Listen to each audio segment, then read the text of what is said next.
The Lillian McDermott radio show classroom is being garbled. And what we need for you to do is make sure you share, you like, you follow. So all you students in the classroom, the ones that are the teacher's pets, make sure that you are, there you go, Eddie, that you are inviting and you're doing everything that you need to do, okay? Yeah, my connection should be a little bit better here. Perfect. We are live. We are live. And so right now, let me go ahead and start the record. All right. Okay. So for those of you who are tuning into the classroom, you know what to do as far as sharing this information, liking and subscribing and doing all the stuff that you need to do. Now, today we're going to be talking with Willie Baronet and Eddie Dunn. We're talking about homelessness during this time in the United States and in the world. So fasten your seatbelts. It's time to learn and grow together. It's time to dance, guys. So I hope you got your moves. The Lillian McDermott Show. We love, we fear, bridges we burn, we make mistakes, then we live and learn. When life gets tough, and it seems like your best ain't good enough. If you're in need of hope, you know where I'll be. I'll be right here, right here. And when you need a friend, you can count on me. I'll be right here, waiting for you.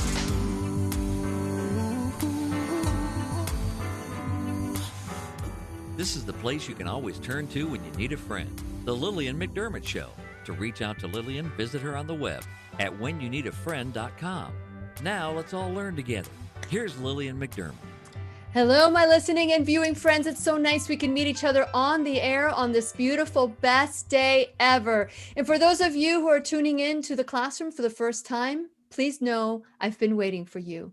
This is a safe place where you can go to when you need a friend. It is my commitment to provide alternative ways to heal, and it is my mission to make awareness, responsibility, and truth a part of our everyday life. And I hope you, my listening friend, will feel empowered to embrace a new truth and live the life of your dreams. You know, life has changed so much. Life has changed so much since, everybody was partying like it was 1999, but it was 2020. This was going to be the year of clarity. And you know what? It has been. We have seen so much anger and destruction and hate in the world. We have seen so much of it, and it's time to just put an end of it. And Willie Baronet, who's been, a teacher in the classroom since 2015, has been coming on to talk about a subject that we don't want to look at. And he did a documentary called Signs of Humanity. He's an artist, creator, a teacher. He is like a Swiss Army knife when it comes to being kind and generous to humankind. His own issues with homelessness led him to a project that he calls We Are All Homeless, the Heart Project. And Willie Baronet is the one that has facilitated this for many years. But during the time that he was filming the documentary Signs of Humanity, he meets Eddie Dunn. Eddie Dunn came into the classroom almost a year ago. It was like October 17th, a year ago, that he came in and just blew into our hearts. And we've been wanting to get him on. And finally, we were able to get Willie and Eddie on at the same time. And so the conversations that we normally have is this awareness to homelessness. But what is happening today? Who is taking care of the homeless, and what are some of the updates that we can catch up with Willie and Eddie? And since it is our sole purpose in life to give and receive love and knowledge, I am grateful that Willie Baronet and Eddie Dunn are here to do just that. Welcome, gentlemen, to the classroom. Hello, thank you. Thanks for having us, Lily. It's always a pleasure. This is such a, even though a difficult conversation, I always feel like a better person just because I am with you, Willie, and then meeting Eddie the same way too. And I'm excited to have this conversation. So before we get started, for people that have not followed, or maybe this is the first time tuning in, share a little bit about your background, Willie, and how and what has changed within your heart about homelessness. Thank you, Lily. Yeah, so it's been 27 years that I have been buying and collecting signs, cardboard signs from people on the street, people that may be experiencing homelessness. And I collected these signs for many, many years, and it evolved into a project that I now call We Are All Homeless, which led me to start doing art exhibits and finding ways to share these signs with people. I went back to grad school in 2008, and that's when a lot of this crystallized. You mentioned our documentary, Signs of Humanity. What began as this art project that continued to grow, I started to speak about it and share about this project, and that just caused some momentum to build. In 2014, we traveled across the United States, started in Seattle, went all the way to New York City, and we interviewed 100 plus people on the streets. And that was the basis for this documentary, Signs of Humanity. And it was during that time in Philadelphia where I met Eddie, who at the time was a guy that was struggling. I'll let him tell his story later, but through a weird series of events, we reconnected almost 2 years after that. And since then have been connecting regularly, speaking together at times, sharing about our experiences, his from behind a sign, and mine just, from the folks that I've gotten to meet along the way. The only thing I'll add, you mentioned what has changed in my heart. Mm-hmm. The biggest thing is that I used to really envision that there was some separation between me and people that I was buying signs from. And very quickly I realized that that's not the case, that we're all human beings in our journeys, and how important it is for me to see them and to let them see me. Absolutely. So if you did the 2014, so that means 2012, 2013 was when I met you, Willie. That was a very important year for me, where I got to experience some different and new thoughts. And one of them was about homelessness.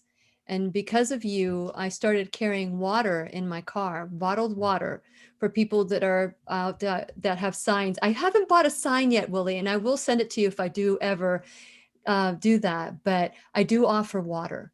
That was my part on that I feel comfortable doing at this point. But every time you come on, I get more bold. So, and then of course, Eddie, thank you so much for coming on today. Share a little bit about your story, because I want Willie to show your sign whenever it's the right time. But I really want to hear your story and how your life has changed since you met Willie. Okay. Yeah, I met Willie in July of 2014. I was homeless. I've struggled off and on with the opiate addiction since the mid 90s, and I've had bouts of homelessness, as a result. And then, I think that summer, I had probably the longest stretch of homelessness that I've ever had in my life. And how long was that, Eddie? About 5 months, 5 straight months of living on the street.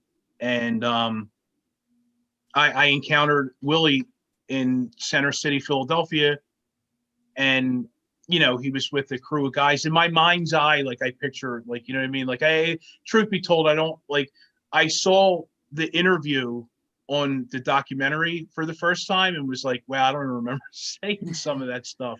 But yeah, Willie and I met in at the end of July of 2014, and he bought my sign. I had no idea why, or of his involvement in any project or documentary or anything like that. but he bought my sign, and then they did, they'd interviewed me and asked me, what home meant to me. And, it was a memorable experience. So I remember encountering somebody that would, help me out, that I'd known for quite some time. They would bring me money or whatever. And they showed me the article on Philly.com. And, I kind of forgotten all about it. And they showed me the article, and I remember, Willie Baronet. It's not a common name. No. So when, shortly after that, I was actually about going on a year clean. Like I got clean in November of 2014. And I actually I turned myself in and went to jail for 2 weeks on a warrant that I had. Because it was after the interview, that was something. Did the interview have any impact in you, or did something happen? Crushing heroin addiction and the imminent winter and homelessness are enough of a, a push, let's say, to want to do something. I mean, that was really, if I could be completely honest, I had spring at best close, and winter was coming. And, I decided that it would be in my best interest to go to jail other than live on the street. And I had a warrant, thankfully. Like, I'm actually glad that I did. And I went, and and this isn't the first time in my life that I've ever tried to get, you know what I mean? Like, I'm not I'm a guy put together time, sober a handful of times in my life. Couple years I would be here and there. But it'll be 6 years for me. Wow. Come this November. But what's that? 6 years since you beat your addiction, or that you were homeless? Both. Which to me was there's a direct correlation between my homelessness and my drug addiction. So and like Willie said, I actually had about a year. It was 9 months or whatever. And I looked Willie up on Facebook, and sure enough, it looked like I found out later on that he was at doing a TED talk, and there was a blown up picture of my sign that he bought off me in the background. And I knew it was him, so I sent him a message, and he answered the message. And shortly after that, we met. We got lunch at the Democrat convention. I think it was right before the election, because we got lunch at the Democratic convention, and I saw an installation of Willie's project of different signs, and I saw my sign for the first time since I sold it to him, and it was pretty emotional. But we've kept in contact since then, and we did a TEDx talk together. We've spoken on a couple panels regarding awareness surrounding the homeless epidemic. That is amazing. So, did anybody coach you? And when I say coach you, I'm not meaning a coach, but did somebody talk to you, your parents, a friend, someone that loved you, that was seeing you self-destruct? They said to you, did they ever say to you, turn yourself in right now, or else you'll probably die this winter? I mean, what was that push towards? Because, when somebody's doing drugs, they're not thinking about winter versus spring clothing. There was something that was in your head saying that was looking ahead. And addicts, to me, in my opinion, I could be wrong, don't look ahead. No, I mean, you're right. A large portion of that lifestyle is avoiding looking ahead. And, both the mind illness surrounding addiction, and the lifestyle itself, it's a lot of just staying in the moment, because thinking beyond, the moment that you're in and what you have as far as, drugs or narcotics or whatever, it's too overwhelming. Yeah. It's too overwhelming to think, all right, I got this now. Well, what am I going to do tomorrow? No, I can't really think about that. But for whatever reason, I just had this fear of being in, I've experienced homelessness during the dead of winter, but I was in a car. I lived in my car. And maybe like one or two other times I had to find somewhere to sleep outside in the dead of winter, but it wasn't, it was very like it was frightening to think of spending, and I've encountered guys out there that that did it, and there's nothing nice to be said about it whatsoever. It's just awful. It's just bad. I can't imagine you sharing what you've encountered in those different times. Just once, I just want to give you a big old hug. But here's the thing, you turned yourself in. Mm-hmm. Did you think that action of turning yourself in was going to start you on a path that was going to propel you to where you're at today? And I'd love for you to update everybody on where you're at today. I didn't, I wasn't sure what was going to happen. I certainly didn't think that, there was an element of me that gave up completely and was resigned to the idea that I would never have anything good in life ever again. But then there was that other part of me that was like, dude, if you're still breathing, there's still a possibility you can get out of this. And I'm glad I never completely lost that. I've had that off and on for a lot of my life, that as long as I'm still breathing, there's still a shot.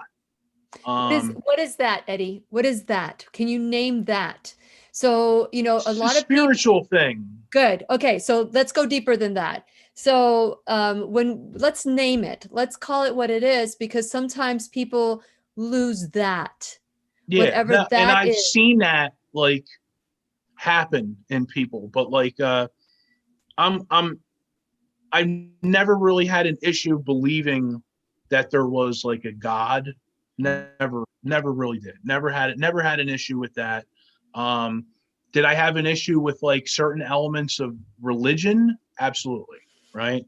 I think a lot but of people I wasn't raised in the church or anything like that.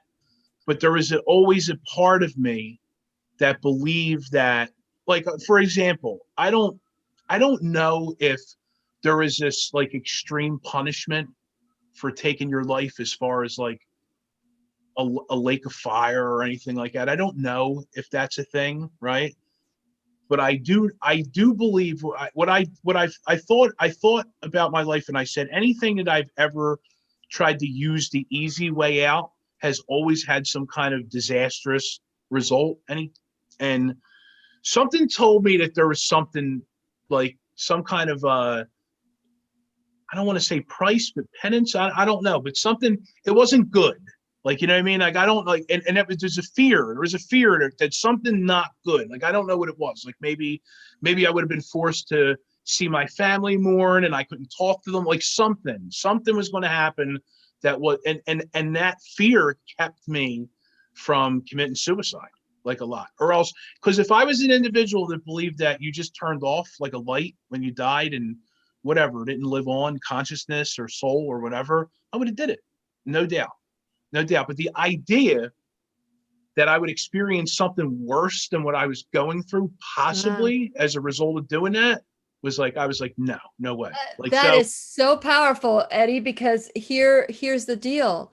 Most people don't think of the future. Now, you're an anomaly. You really are.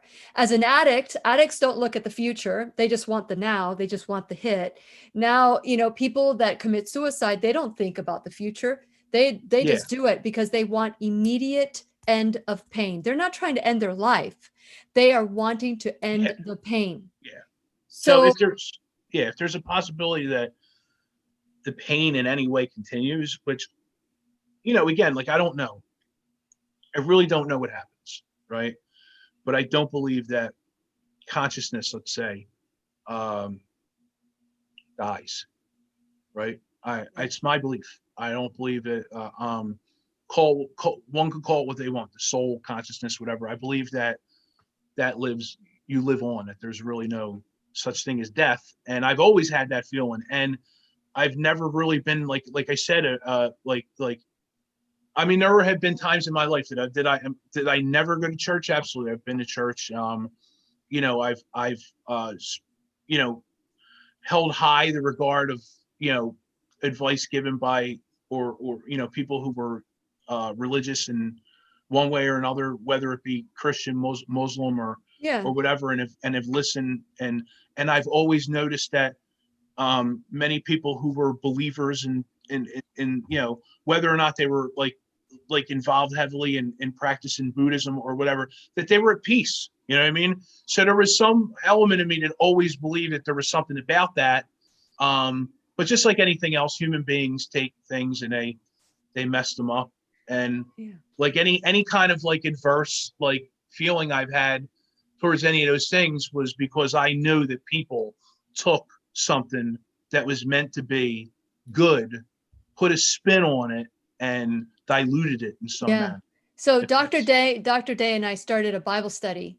It's Mhm. called the New Truth Series, Book of Revelation. So we're Yeah. studying the Book of Revelation because it's the first time in my life I think, could this be the end of times? Because it's just like so many things going on. It's And interesting period. Yeah. I'm tired of listening to what the media has to say. I want to hear what God has to say. But And so we started the Book of Revelation, and one of the things Dr. Day says, and she said that Satan started religion. I know that people are going to send me hate letters, but because if you think back at history, we couldn't go straight to God. We had to go through the priest, the rabbi, the yeah. Pharisees, the whatever it was. We had to go through someone to speak for us. And what greater way to divide us from God than to create religion? And so I had never thought of it this way. I'm not saying that what she's saying is true or not It's true. interesting. Yeah, Yeah, because it is interesting. One of the you know, my life living, you know, trying to get sober and I've lived in different recovery houses off and on since I was 19. And what that experience has done, and not to mention treatment centers and psychiatric hospitals, what that has done for me is it's widened my you know, just range of different people from different walks of life that I've encountered. And I've encountered all types of it's actually helped me with dealing with diversity. Like, you know what I mean? Like the first time in my life that I've ever, because, you know, I grew up in like a blue collar, urban Irish, neighborhood in Philadelphia. And you know, some of my first experiences with close quarter diversity has been the result of living with different people. You know what I mean? Like people of different, you know, ethnic backgrounds or different sexual orientation, like whatever. But I met a guy one time, and it's making me think of that, who and oddly enough, like he was an individual who suffered from like some psychiatric issues, but like we had a discussion at the kitchen table one time, and he presented the same thing to me. And when he started to explain, you know, in the way that it was like, I was like, "What? That makes sense, dude." Like, you know what I mean? Like, I'll listen. Like, I'm not a closed-minded person. If you got something and I'm like, you know what? I don't really see where you're at with that, but I'll give you an opportunity to explain yourself. You know what I mean? Like, I'm not going to shut my mind to it. What do you like? And I had a similar conversation when somebody gave me you know, a very similar description as far as organized religion and how it works more as a divider. Yes. Say. So with that in mind, I wanted to go to where you're at today. Today, you've been 6 years sober. It'll be, well, not yet. November 8th will be. It's kind of bad mojo to say. Okay. Yeah, it's almost coming 6. up on 6. We're coming up on 6. And so since then, you're gainfully employed? Yeah. No, I'm absolutely. Yeah. How connected are you to homelessness now? Well, I'm involved. People? I'm involved heavily, like in the recovery community, like, and you know, like I said, my homelessness was directed towards my drug use.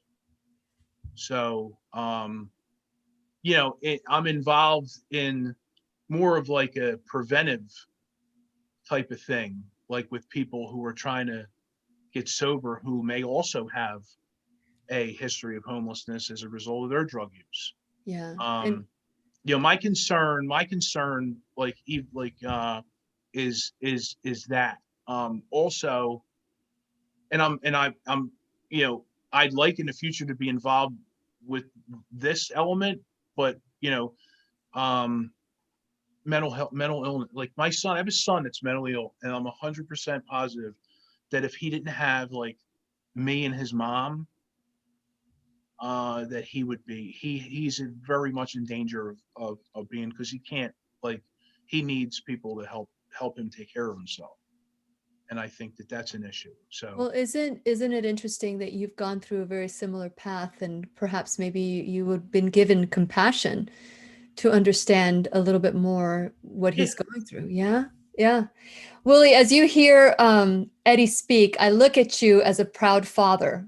Somehow, I don't know. There's this look of like, I am so proud of Eddie that I can only compare it to a proud father. I know that you're not old enough to be his dad, but I'm just saying that he's getting there. yeah, I'm just saying that that's the look you have. And you have encountered so many homeless people, and probably that interview that you did, for how long did you interview Eddie for? We probably talked for 15 minutes or so when I first met him. We probably only have a couple of minutes of that actually made it into the documentary. But I'm struck, and I happen to have Eddie's sign Yeah. here that I've got to share this, because he's Yeah. talking about religion. So this is his sign: something to ponder. What if God occasionally visits Earth disguised as a homeless guy, panhandling to see how charitable we are? Completely hypothetical, of course. So I would argue that Eddie is not just a spiritual seeker. I would say he's a bit of a philosopher. And that's one of the signs that's really stuck with me from that. And it keeps coming back to you, doesn't it? Oh, it keeps coming back. We've actually printed posters with this sign on it for an event we did. We were both part of a research project in Philadelphia with Jefferson University. And there's a woman, Rosie Frasso, who's a PhD, who leads public health students. And Eddie and I joined her a couple of different times for events to talk about this research project. And Eddie's sign to me is one of those signs that sums things up. You know, I grew up in a very hardcore Catholic family. You know, by the time I was 18, I had kind of like figured out that wasn't my deal. But what stuck with me, and you know, because I hear people talking from a perspective of faith, and Eddie's sign to me points right at the hypocrisy of, are we practicing what we preach? Do you do what you say you believe, and all of that sort of stuff? And one of the reasons I mean, Eddie is a funny dude, and I just kind of liked him right from the get-go. But his sign to me, it spoke of a depth that I've come to know as we've gotten to know each other. So, yeah, it's that sign sticks with me for lots of reasons. Anytime I'm doing an exhibit and it's not in another exhibit somewhere, I try to make sure Eddie's sign is there. And this sign, by the way, just came back from the Anchorage Museum in Anchorage, Alaska, an exhibit that's been up for almost 10 months because of the pandemic. It stayed up a lot longer. So yeah. Well, let's talk about that. Let's talk about the first of all, I want to, for those of you who want to watch the documentary that's called Signs of Humanity, where can people get that, Eddie? I mean, Willie, sorry. It's on Amazon Prime. Okay, so Amazon Prime, you can find it there and watch it. It is a beautiful, beautiful documentary. And I remember interviewing you when you were telling me how excited you were about starting this project. And it was just like an idea. and you got all sorts of support. And then when the documentary came out, we had you back on. It was just, I've loved growing in this journey with you, but the reality is there's still people out there that are homeless, and it's going to continue that way because some people choose to be homeless. Some people are unfortunate because of drugs or, circumstances beyond their control, but there are people who choose it because they don't want to have any possessions. And so, what is happening today? And I don't know, Willie, if you want to, if you want to add this to this, or Eddie, if you want to talk about what you're seeing today when it comes to homelessness during the pandemic. Are there more? Are they less? What's going on? Well, I want to share a couple of things, and then I'll throw it to Eddie. Mhm. So there was an article that I get sent just about every article about homelessness from anywhere, from my friends all around the world. And there was an article saying in the United States that homelessness would likely increase by 45% as a result of this pandemic. Mm. And what I've noticed in Dallas, Texas, where I live, is definitely there are larger crowds of folks experiencing homelessness at certain intersections. Camps are starting to spring up in places they hadn't before. And Dallas has not been a great city in terms of how they show compassion for people on the streets. But I've noticed it going up. And I know Eddie has a lot of experience specifically with addiction and how that can lead to this. But there are plenty of people that are not addicted on the streets. I mean, I've interviewed many folks on the streets. Some of them, somebody in their family suffered a major health issue. Some are felons and got out of jail and just can't get employed. Some men, like their wives passed away and they just fell apart. And some of those guys I've talked to, they're sober as can be and sharp as can be, but they emotionally just couldn't go on. So there are a lot of reasons, but Eddie, from your standpoint, what are you seeing in Philly, man? I grew up in a section in Philadelphia called Kensington. Like if you Googled Philadelphia, Kensington, like it's like the hotbed for heroin and fentanyl, you know what I mean? Like opiate addiction. And I've lived in that neighborhood. I moved there in 1979 with my mom when I was little. And although it's always had its elements of being rough, it's certainly, and I have watched it evolve over the years. By the mid 90s, it was just, started to become like a neighborhood that was popular for open air drug market, drug use. And now since for employment, I'm a public insurance adjuster.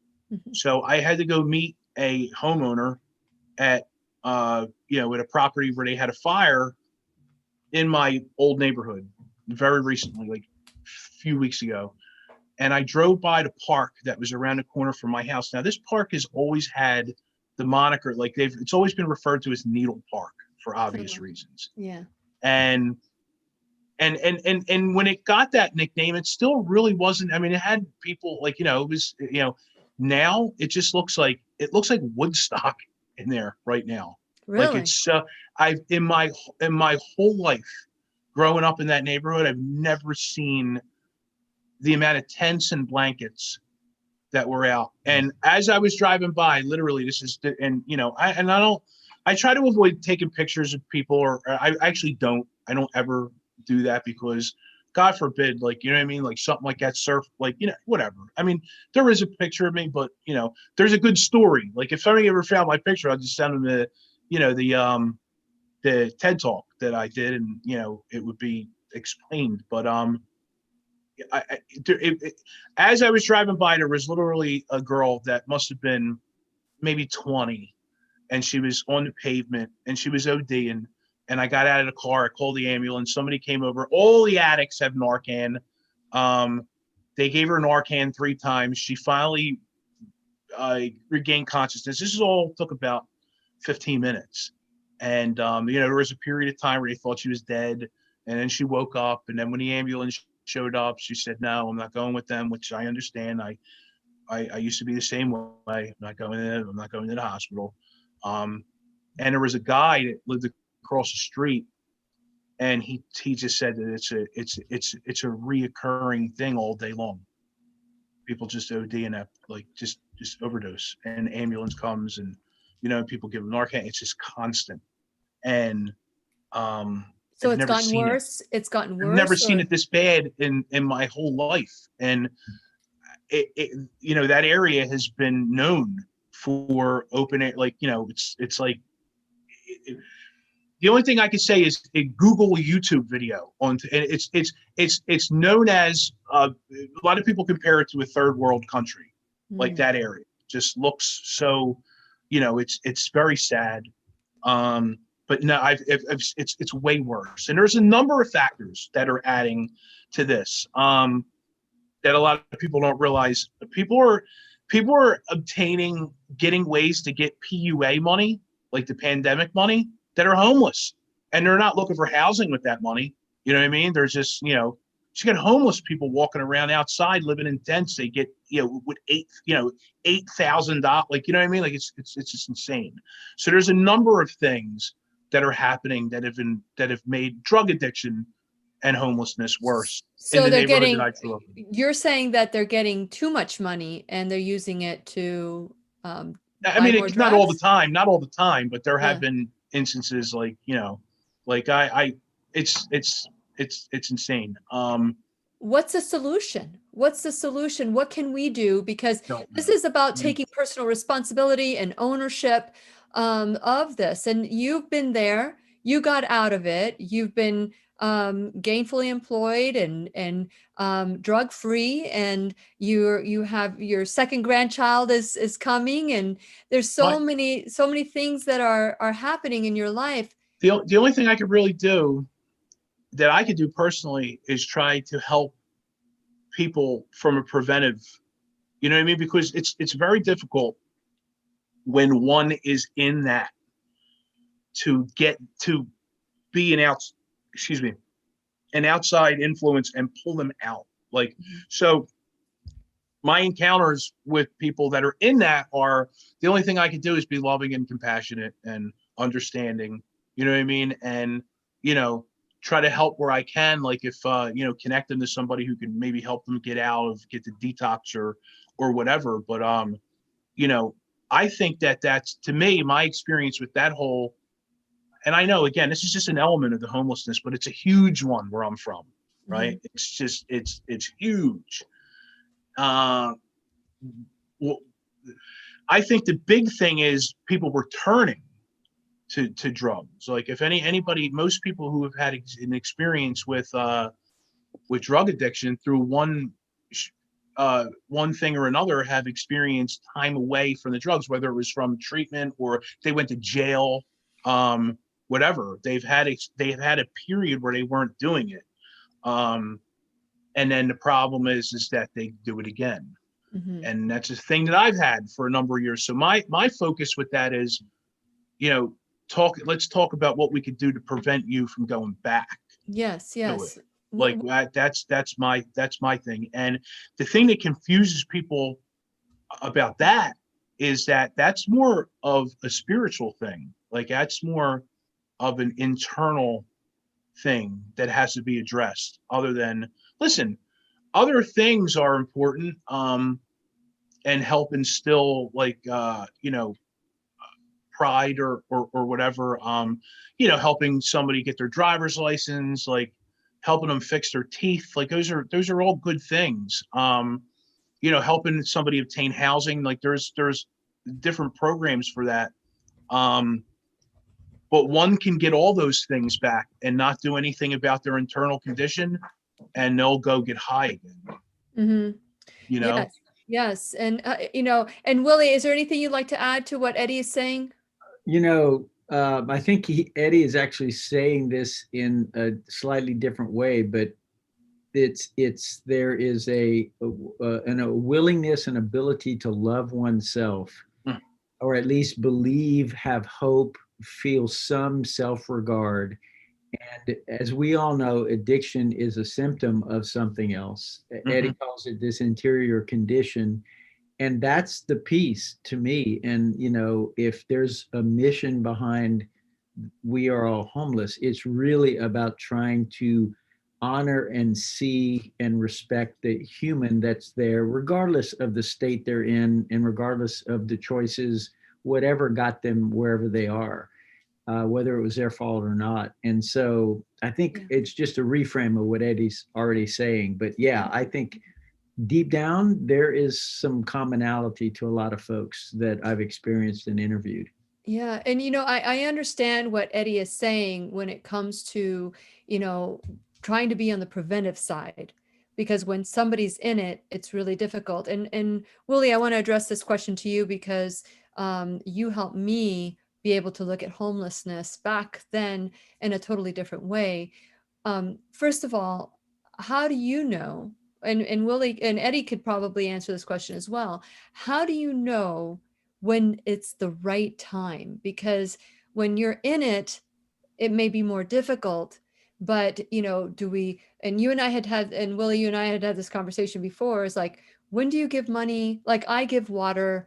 Sometimes I see people with fruits and vegetables and all that, but what are some of the things that we can do within our comfort level that we feel that this is something, and then kind of grow into helping full if we can in the future?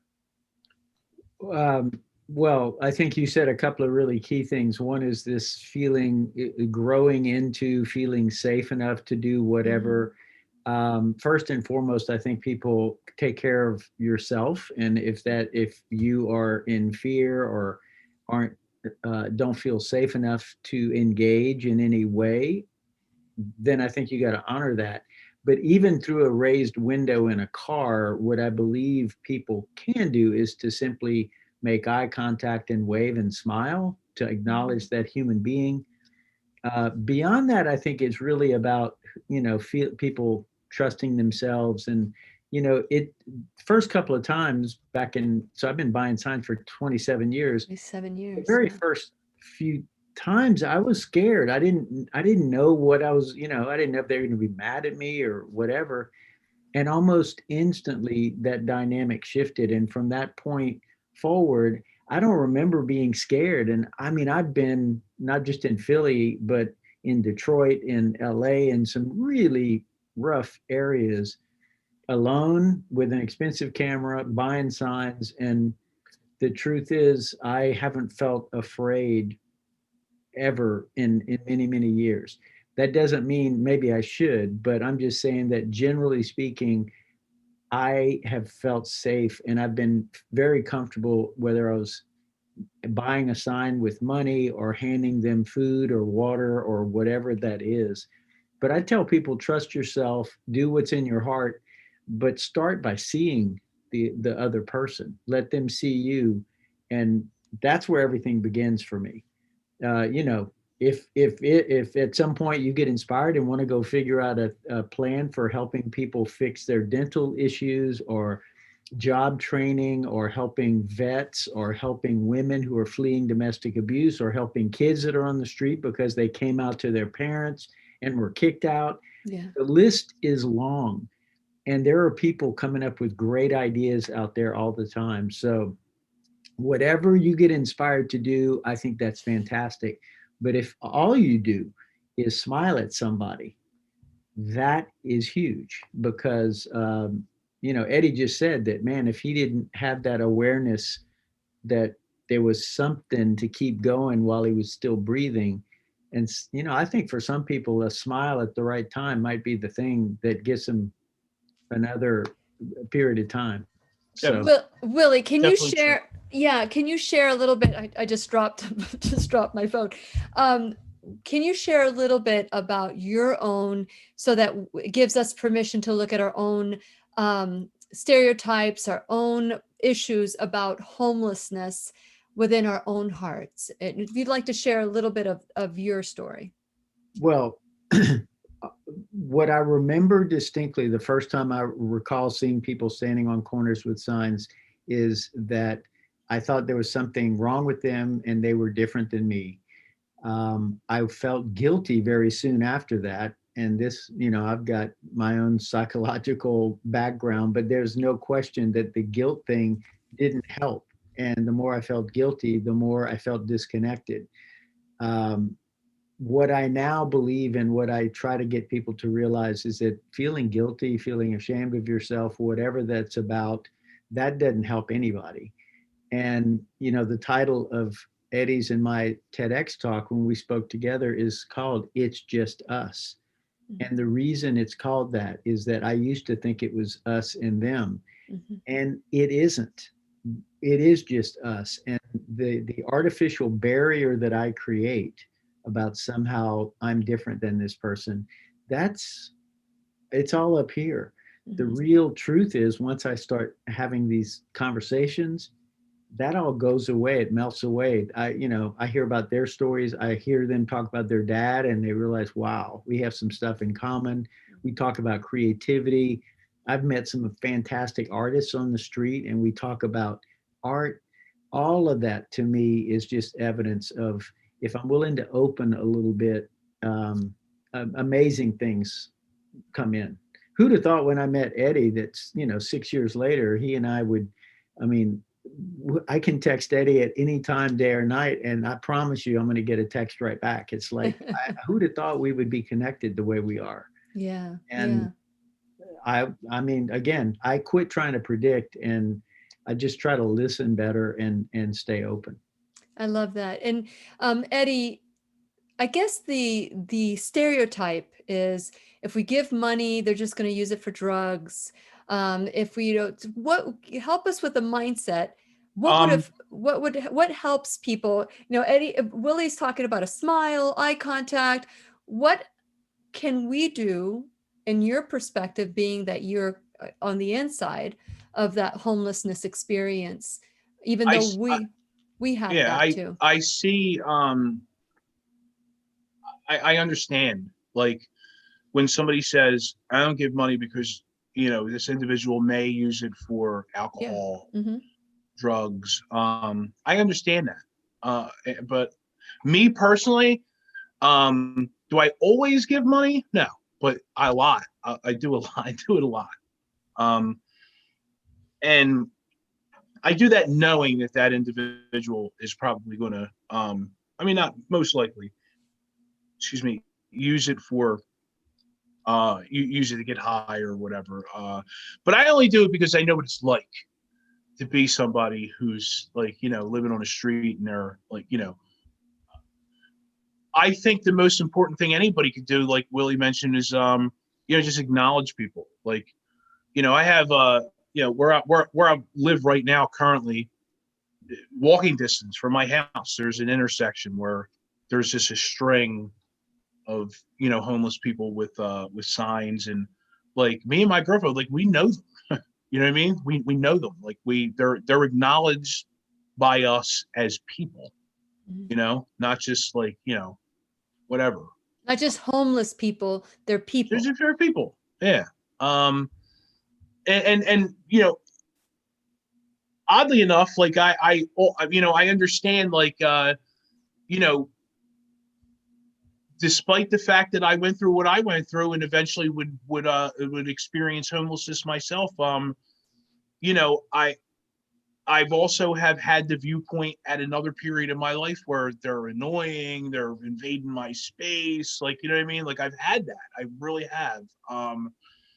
And I think everybody experiences what they need to experience in order to become the people that they become. I'm glad that I've had the experiences that I've had, even like the very horrific ones, because I appreciate things, and when I find myself being judgmental, not in that way, but in other ways with people, Mm-hmm. I tried not to be. I try to address it and do something about it. But I've always said this, like, I don't remember a lot of what people said to me when I was homeless, but I remember how people treated me. Like there have been people who encountered me. Obviously, like people have handed me 20s or whatever stick out in my mind, different occurrences. But like I recall periods where people took the time to show me some kindness. I remember a guy taking me to a Five Guys burger place and reading the Bible to me and buying me food. And that's to me, like, that kind of behavior has always touched me. Like, he didn't want anything. He just wanted to spend some time with me and talk about, you know, something that would help. Like, you know what I mean? Like try to help me in some manner. Wow. Wow. You know what I mean? But that's that. But I think that that's the most important thing is like, give people money, don't give people money, whatever. Like, I don't blame you if you don't. Well, I tell you what, real quick, I want to acknowledge the two of you for the wonderful work you're doing. I know that our podcast is going to be coming to an end soon, and we're going to continue our conversation after because I have so many things to do. But before we do that, I want to acknowledge that for those of you who are tuning in to the classroom today, go to whenyounneedafriend.com. Please subscribe. Go to my and like and follow and share this because we are being garbled by the algorithms because some of the things that we're sharing are not very popular. And so I want to make sure that you do your part. I really need your part, whether it's by sharing this information, by tagging people, do whatever you can to grow the show, the classroom. And so also scroll down to my sponsors page and check out all the sponsors there, like Keep Me Safe Organics, First Alternative Care, the pharmacy, Live Longer Medical, and then go to the area where the shopping bag is, and some of those affiliates will help support and grow the classroom. Now you can become also a enrolled student in the classroom, and you can donate your time, your talent, your treasure. If you can donate $1 or $200 or $1,000 so that you can help continuing to grow the classroom, because this information, you're not going to get this in the news. You're not going to get this information like in the much depth. So we're hoping that the generosity of the people, hey, listen, I might be homeless too when it comes to the classroom. And it is an emotional journey that you go through, but that you eventually get to the other side. So please, support the sponsors, support the classroom, with any way you can, spirit, mind, and body, time, talent, and treasure. But I want to thank Eddie and Willie for coming on today and making us aware of the things that we're trying to avoid, the people we're trying to not look at. And like Eddie said, if we're Christians, why wouldn't we be wanting to help? Because whatever we do to the least of these, we do for God. And so with that in mind, we have some questions, and I want to ask the questions later on because I want to address, Willie, you're having a silent march at SMU. Would you like to share a little bit about that? So we're in the early stages of planning this. It's scheduled tentatively for November 14th. This will be our second time we've done this, but we gather, we have a few people speak. I typically find a student who has experienced homelessness to speak. Somebody from the SMU Human Rights Group will speak. We'll share a little bit about this, and then we walk across campus single file holding signs. And this year, of course, we'll be wearing masks and socially distanced and so forth. And it's really just a chance to raise awareness, to bring some attention to homelessness in the midst of this gorgeous campus, where we're all so privileged here. So yeah, that's in the works, and we are all homeless. We've got a lot of things that we're hoping to have happen as well. weareallhomeless.org is our website. But we want to work on a TV series. In fact, I've got a Zoom call later to plan to see if we can make that happen as a follow-up to this documentary and continue telling stories that I think are important to be told.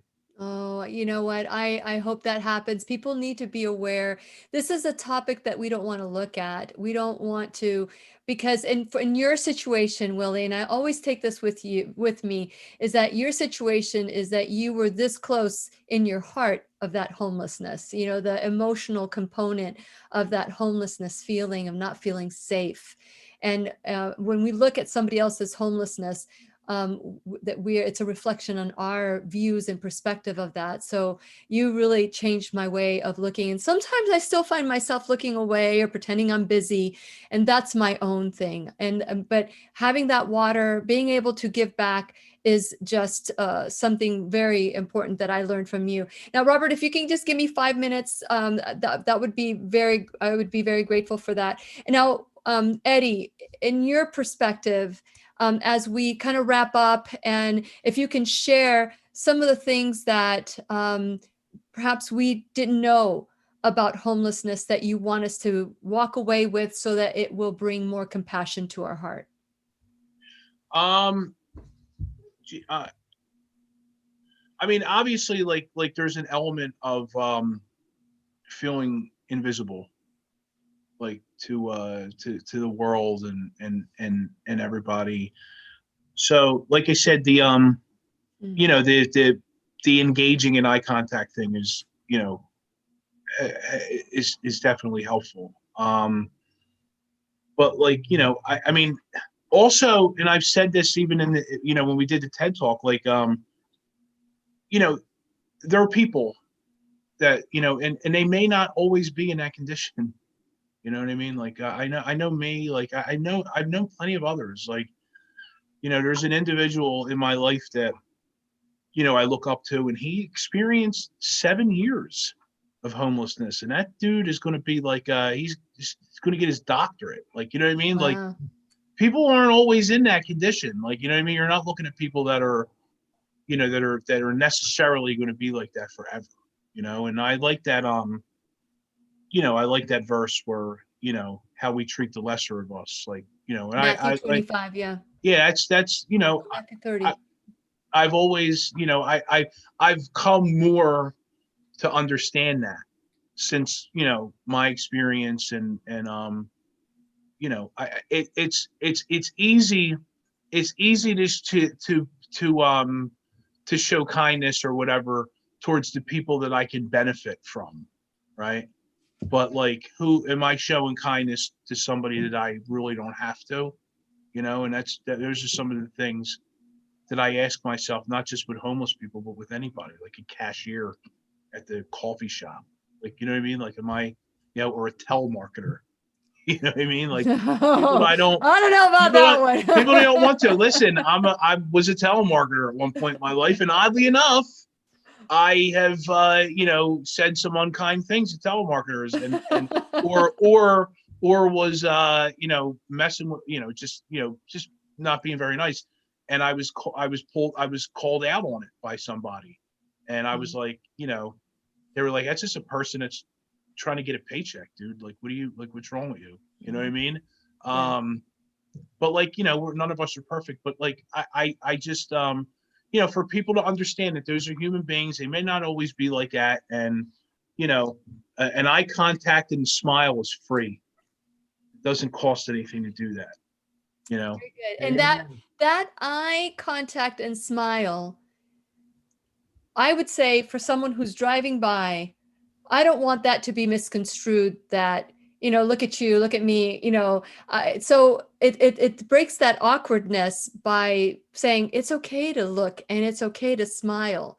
When you said invisible, there has been a reoccurring feeling within me when I'm like not being myself or not feeling enough, which is insignificance. I have felt insignificance. And so perhaps maybe is the insignificance in me that can't look at the homeless person, the insignificance in them. So we all need to take ownership of why we can't look at someone, because it's usually because you don't want to see yourself in that individual. So I want to thank both of you, Willie Baronet, and I am excited about what you're doing for making awareness in homelessness. And Eddie, is there a website or anything like that you've developed, or are you doing speaking engagements now? No, You're just here because you're just absolutely wonderful. Yeah, no, a lot of what I do as far as like recovery is is anonymous. Like, you know what I mean? Like it's Yeah. it's an anonymous type of thing. So it's not anything that's like that I promote or anything like that. But at the same time, it's a huge part of my personal life. It's Yeah. I have a job that if I jumped into 100%, it would be way more lucrative than it is. Yeah. But I have to balance out my life. So Well, I tell you what, thank you, gentlemen, for being in the classroom, making us aware of homelessness. And there's the sign. Yes, it's something to ponder. And, we're going to continue our conversation. I know that we have a question from Eunice, and we're going to ask it after the class and the podcast. But you could always watch us live at whenyouneedafriend.com. You just click on YouTube or Facebook. And please remember, we'll be right here waiting for you worldwide at whenyouneedafriend.com. This is Lillian McDermott, Willie Baronet, and Eddie Dunn, wishing you love, peace, joy, and unexpected abundance. Make it the best day ever. I told you this would be the best ever. McDermott radio show are intended for the individual callers and guests on the program and are presented to our wider audience solely for general educational purposes. Please act responsibly and consult personally with your own medical, psychological, or nutritional expert before taking any steps to improve your life. Very good. Very good. I am so thrilled that we had this conversation. It's almost a year. When I pulled in the last time Eddie was on, it was almost a year, and I'm not going to jinx it. What is that you said, Eddie? I don't know. It's almost a year, so I'm not going to say it was a year. Bad mojo. Yeah, no, it's like bad mojo. Yeah. Don't want any bad mojo for the classroom. No. Okay, before we go on, because I know that Eunice, you've been waiting patiently, and she wanted to know about the drugs. Are they being made locally in Philadelphia? And how are we to stop the production of these drugs? How can we stop this? Because I've heard that the government is the ones that are pushing these drugs, and there's some theories out there that are saying that the people that are pushing it are the people that pretend like they're stopping it. I'm a fan of a good conspiracy theory. There's an element of me that is interested in that sort of thing, but then there's that also. I also thankfully have that thing where I'm like, is it nonsense? Could be true. I don't know. And I've at times have thought the same thing about population control and all that stuff, because this, the fentanyl is deadly. It's 5,000 more times potent than heroin. And it's deadly. What's who's manufacturing it? Where's it? I don't know. I have no idea. It's not local as far as I know. I don't know where it's coming from. It's less expensive to make, from what I understand, than heroin. It's cheaper, right? And it's it's caused such a problem in my old neighborhood that it's people have told me that transition from the heroin to the fentanyl, that they would definitely rather do the fentanyl. It's like a tranquilizer. It's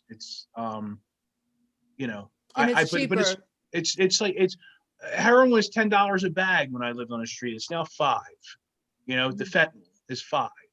But it's the downside of it is it's very potent when you do it, but it wears off quicker, which makes the need to go get more priority or abundant or whatever. Now, Eddie, to talk to you today and to talk to you last year, which you're such a delightful young man, is to not even know that this was a part of your journey if you wouldn't share it with anybody. To look at you, you're humorous, you are logical, you're emotional, you have a great job, you have you're about to buy a house, which is so wonderful.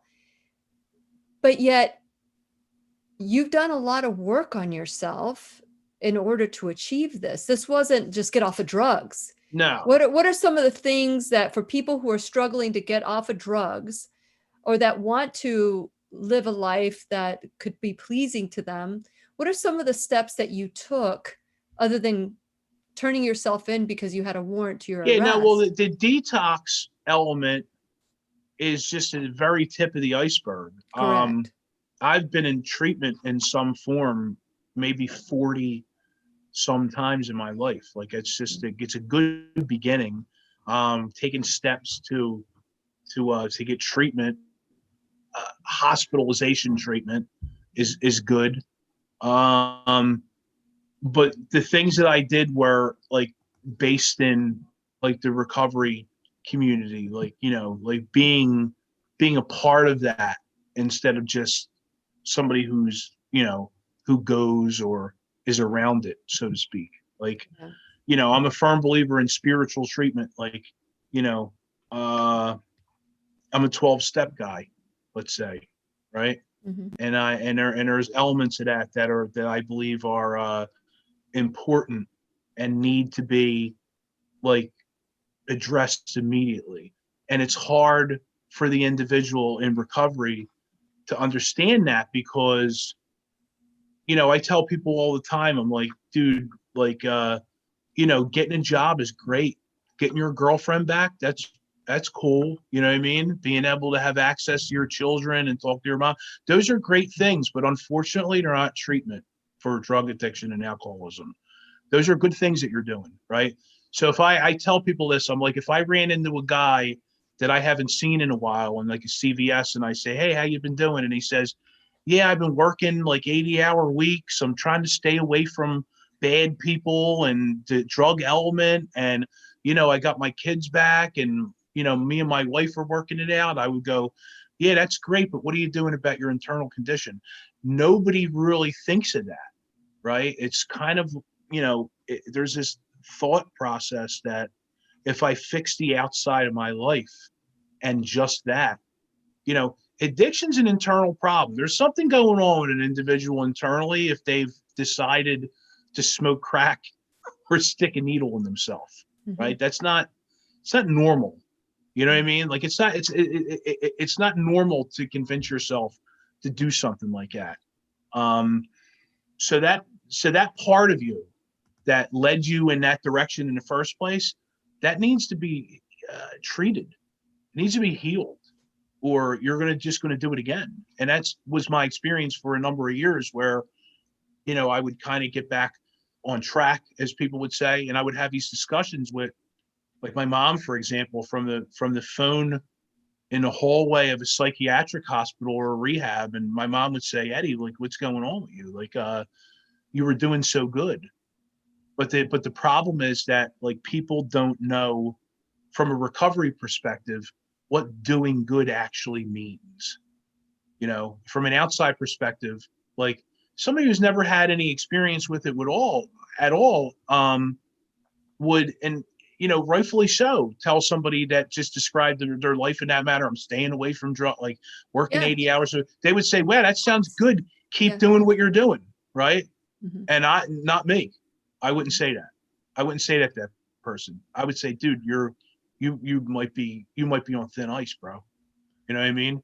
It's possible you're on thin ice right now, because that's the problem. The problem isn't just getting someone off, and it's a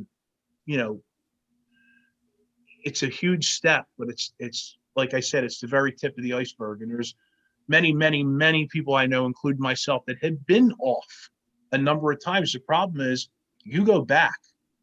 Why is that? Why do you go back? And that's my thing is to treat it so that you don't go back. But I've encountered a lot of guys in my life that have 20 some years and they can't wrap their head around that. And by the way, you don't have to be trained to become a life coach by a school. You lived your training when it comes to addiction. You can speak to people with addictions. You have a ministry because you went through it and it.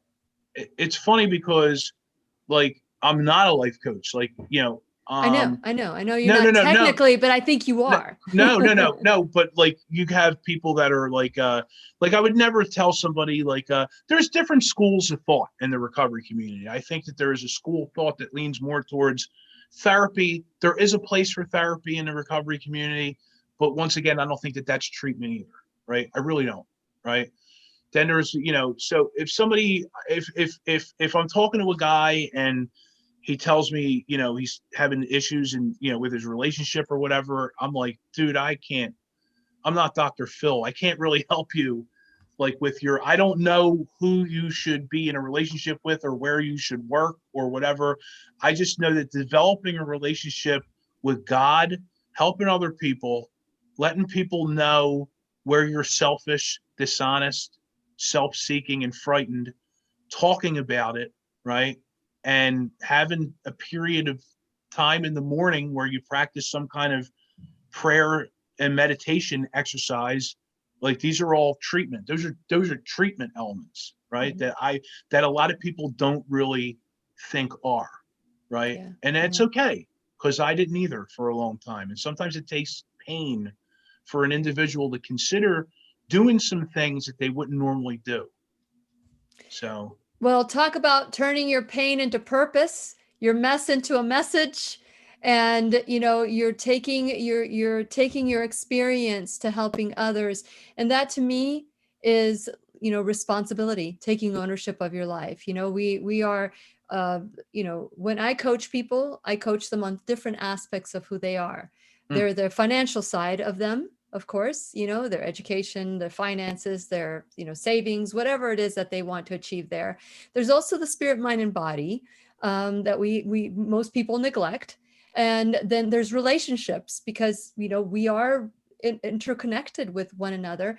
And then last, we are givers. We need to be givers and be a part of society and feel that we're viable. And the number one killer of the elderly is feeling like they don't belong. And I would think that this, with the pandemic going on and being homeless, plus people going, hey, listen, I've got my own struggles to deal with. And I can imagine that the cycle is getting worse. While we were off the air, Eddie, you had mentioned that, because of the isolation, because of all the things that are happening, drug abuse is up. Also, suicide is up. And so those are things that we all need to, this is about us, like you said. This is about us. This is not about them. We are all in that spiritual condition of homelessness, that we're about that close to being that person with the sign. And it's time for us to look at it so that we can discover our own root cause, right, Willie? You discovered your own root cause of why you couldn't look at a homeless person. Yeah, and I would say, so I'm somebody who identifies as agnostic. I don't know what the deal is, if there's a God, if there isn't. And growing up the way I grew up, I would say there's, for a lot of people, the language, using words like God, etc., can cause confusion. And Right. so regardless, I do know that there's a lot of stuff I don't understand that's beyond me. I don't know how we all came to be here. And I don't think, frankly, that that's what's most important. I do think whatever language you use, whatever framework you use to get at the internal piece that I think Eddie's talking about. And I was in therapy for 9 years, and let me tell you, there's a lot of hard work that happened. And that is, for me, that was the beginning of this journey that I'm still on. And so I would just say, for people out there, if you've got a language or a worldview you can look through that gets you to where you can do the work, great. The work's got to get done. And I think that's what, when I hear Eddie share through the words that are going on in my head, I don't get triggered anymore by the word God. But what I hear him saying is, it's not about what's on the surface. The work in here has got to get done so that the messages and the conversations I'm having with myself can evolve to a place where I don't want to cause myself harm or, go to these places. And, I guess I don't have whatever the gene is that is addiction based in terms of drugs and alcohol, and thankfully so, because I have a feeling I would have found solace in that kind of, Yeah, tough. we can replace whatever emptiness we have inside with something that's productive, like your art project, or something destructive like heroin. And either way, we're choosing, and how we choose really is so important. And I'm grateful to get both of your perspective. I'm grateful for the work that you guys are doing individually and collectively. And I am looking forward to that TV show with, yes, that would be great. Text me, let me know how that goes. And also I want to remind all of you that in November 14th, SMU campus, they're going to do the silent walk across the campus. Is this something that you're encouraging others across other campuses to become aware of the homelessness in America? For sure. Yeah, we will. It'll be the public will be invited, and we'll start as soon as we get we still got to get official approval and some other things in place. And once that happens, we'll start promoting it. And we'll the more the merrier. Send me the link, Willie. And again, you can go to weareallhomeless.org. The documentary is called Signs of Humanity. And of course, there's the 2 TED Talks that Willie was on and Willie and Eddie were on. So I am just excited to be a part of a little glimpse of your journey. And I've just been watching you guys from afar. And I'm so proud of having this conversation today. And I hope that it's touched somebody's heart so that they too can start seeing who they are. The person is, instead of seeing who they are, who they want to be, or whatever it is that gets you to that step from the head to the heart, so that you can reach out to someone who is lesser than these, because whatever you do for the least of these, you do for God. And so thank you guys again for everything. I want to say thank you to Robin and Kimberly for making and Eunice, and those of you who were watching in the classroom today that didn't put your thumbprint, because I don't know who you are unless you like or make a comment but please make sure that you share this with everybody that you know. And until tomorrow, we will see you tomorrow, hopefully at 5 o'clock. When we will have Dr. Joel Furman. That's a big one. We're going to talk about nutrition. Eddie, that's very important too. Nutrition is so important when it comes with homelessness, when you're eating foods that are struggling. I'm struggling with that. Yeah. Well, we'll talk. Let's talk off on the air after we're done, because I know Willie's got to go. Anyway, we'll see you guys soon. I actually have to make dinner too. And I'm about to make steak, red meat, probably shouldn't be, Oh, well, we'll talk about that.